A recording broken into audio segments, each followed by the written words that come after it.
Hey, what's up everybody? Welcome back yet to a brand new video. As promised, we got something exciting for you guys today. I'm gonna go ahead and open up my iPad today and give you guys a little bit of knowledge in reference to some of the three methods that I use for my customers regularly when it comes to non-compliance with the creditors, the credit bureaus, and of course trying to fix your credit. The objective of today's video is to really break down in very specific areas and how you can leverage this knowledge base, this three methods that I'm about to show you when it comes to getting some of the negative items off and push it off your credit reports. One of the things to note is that these systems that I'm going to show you are extremely powerful if you're very simple with them, right? So there's a lot of people who take all these different type of strategies and kind of mix them in together in a basket, and then they shake that, and then they toss a cocktail at the credit reporting agencies and the creditors.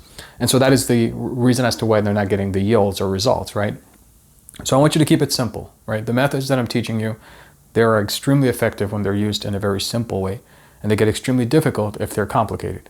So let's go ahead and open the iPad up. So you should definitely see the iPad here or here, whichever section here that I'm going to open it up on my editor here.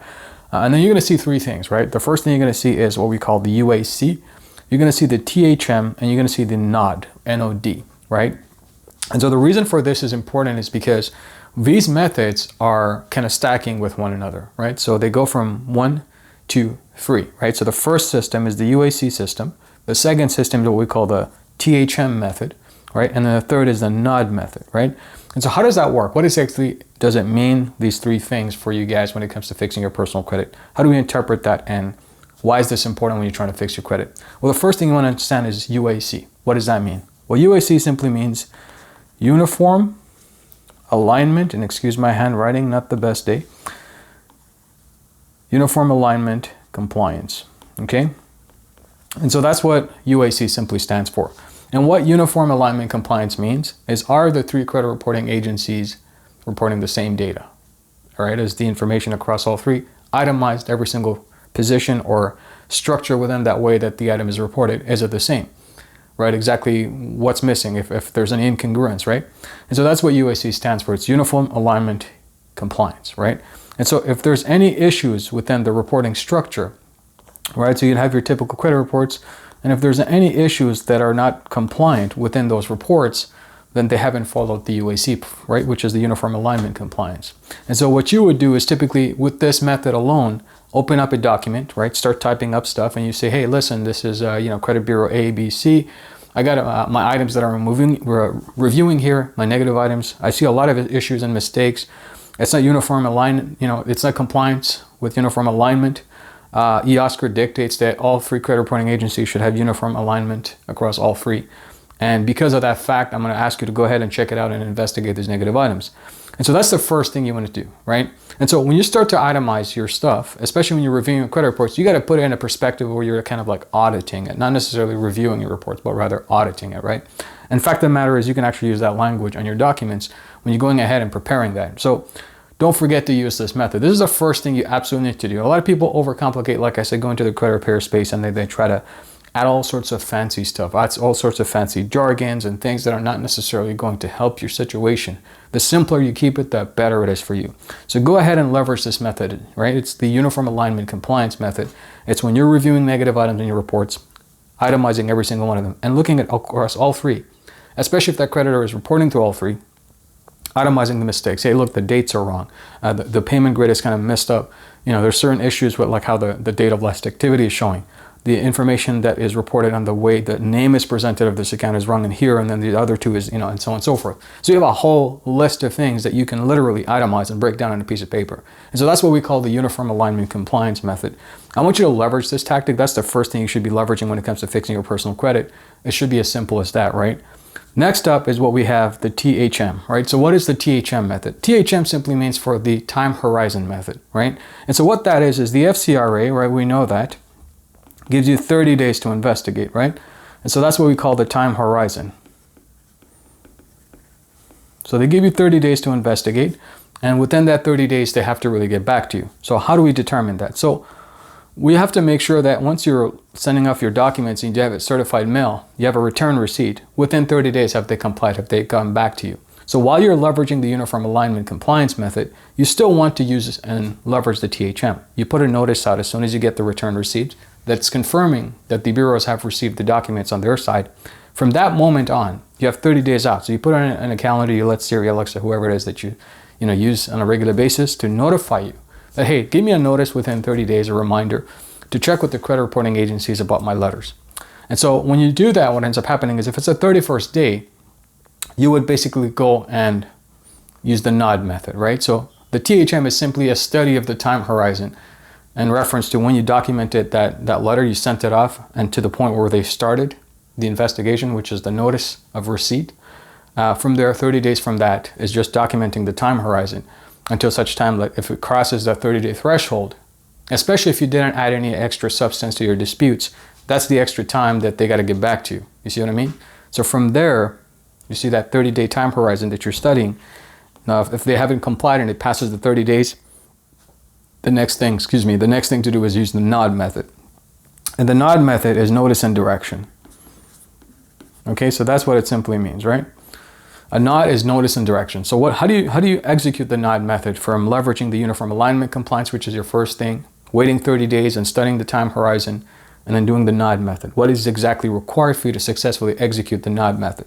And so this is what you got to do. You got to go over to the CFPB, right? And you got to file a complaint. And so the complaint is based on time of 30 days. Okay? And so that's what the nod method is all about. It's about the time that you spent, or the time horizon that you've observed, that it's been 30 days. And so when you're going over to the CFPB, one of the biggest points that you need to understand is you need to include the return receipt numbers, okay? And you need to also include the copy of your letters, okay? So when you do that, what ends up happening is now the CFPB is going to pay attention to, hey, it's true, if we're studying and if we plug it into our system and the return receipts have demonstrated that it was way before 30 days that they received the documents, they're actually in non-compliance of the time horizon that's allocated by the Fair Credit Reporting Act. And so because that's already the case, then you'd leverage that. But in addition to your documents, the copy of your letters also clearly stipulates exactly what the issues are with the credit reporting agencies, right? The uniform alignment compliance issue. And so with that said, now the credit reporting agencies really have two choices. Number one, they either fix this or they face the wrath of the CFPB, which is also punitive financial damages and a whole bunch of extra things that can actually lead up to a pretty serious fine, which is going to cost a lot to the credit reporting agencies. And they definitely don't want to spend that kind of money, right? Especially if the CFPB is involved, because they're going to kind of tab in a little bit of their fees to that, which is extremely high. So that's the three methods that we need to learn to understand on a regular basis when we're executing our independent credit repair campaigns, especially if we're trying to get rid of the negative items, right? We didn't talk about like adjusting the positive stuff or creating some sort of structure in order to financially engineer your credit profile. This on a base level is just to remove the negative items or challenge and or dispute stuff that's not congruent, right? Which is why we call it the uniform alignment compliance. So UAC, THM, and NOD. I want you guys to really pay attention to this. This is going to be extremely useful if you leverage this properly. And if you do so, you might get a lot of results. You're going to get huge levels of outcome on a very simplistic way. You see what I mean? And especially when you're going over to the CFPB and you're filing your complaints over there, you want to say very basic things like, hey, I've sent over information to the credit reporting agencies. I've studied the time horizon. It's been over 30 days. Here's proof of this. I need these negative items removed. You see what I mean? So you keep it simple. And of course, you say I'm attaching the copy of my letters with you guys so that you can, obviously verify this information. So from that perspective, you should have amazing outcomes. Go ahead and try this out if you're starting your credit repair campaigns again. But what if you're not necessarily, let's say you haven't had success, and I'm going to give you a little bonus here. Okay, so let's call this the bonus slide right here. But what if you have no success in the past? You tried your best and you're trying to create some outcomes here. What do you do, right? And so in this case, what you guys want to do is you want to call the credit reporting agencies, right? And then once you call the credit reporting agencies, what you're going to do is reset the clock. Okay, this is a method that I've been teaching on my channel for some time. You guys observe this, you know exactly what this means. And if you don't for the first time, if you're here, and hopefully you guys hitting that like button, because I'm teaching you some pretty powerful stuff, right? Go ahead and hit that like button. What it is, resetting the clock, is called the credit reporting agencies. And what you're doing is you're simply telling them, hey, look, I know that you're having a bunch of stuff that says I'm disputing stuff. I want you to remove all the commentaries and remove all that kind of stuff that's kind of stated there. And so the reason you want to do this is because there's something called an activity log, right? And what an activity log is, it's a log between what happens between your profile and the credit reporting agencies, the communication with that and the creditors and so on and so forth. It's a whole series of logs. If any type of activity logs also includes disputes and comments that are kind of part of that, because activity logs have to allocate comments towards your your accounts, if there's anything that says that's been disputed and it's been resolved in the past, the Oscar is going to automatically default, all right? Excuse me. It's going to automatically default to something that's already been done before. So by removing the comments and resetting the clock, what you're doing is you're resetting the whole thing. This means that you're allowing the credit reporting agencies to reset the clock and take its proper time to investigate the negative items, especially when you're starting off from scratch again using the UAC, the THM, and the NOD method so that you can create the high results that you're looking for. So I hope this video gave you guys a little bit of alignment of what you need to do, give you some direction. Hopefully this helps you out quite a bit when it comes to executing your credit repair campaigns, and it definitely should. If you guys you want to learn a little bit more, you want to take your knowledge to the next level, hopefully learn a lot more about compliance, some of these methods and beyond. There's the Ultimate Personal Credit Mastery, right? The link is in the description of this video. It'll also be in the comment section. You guys can check that out as well. And hopefully, yeah, that should get you guys on your way to create some success and hopefully get you some results that you need with your personal credit repair campaigns.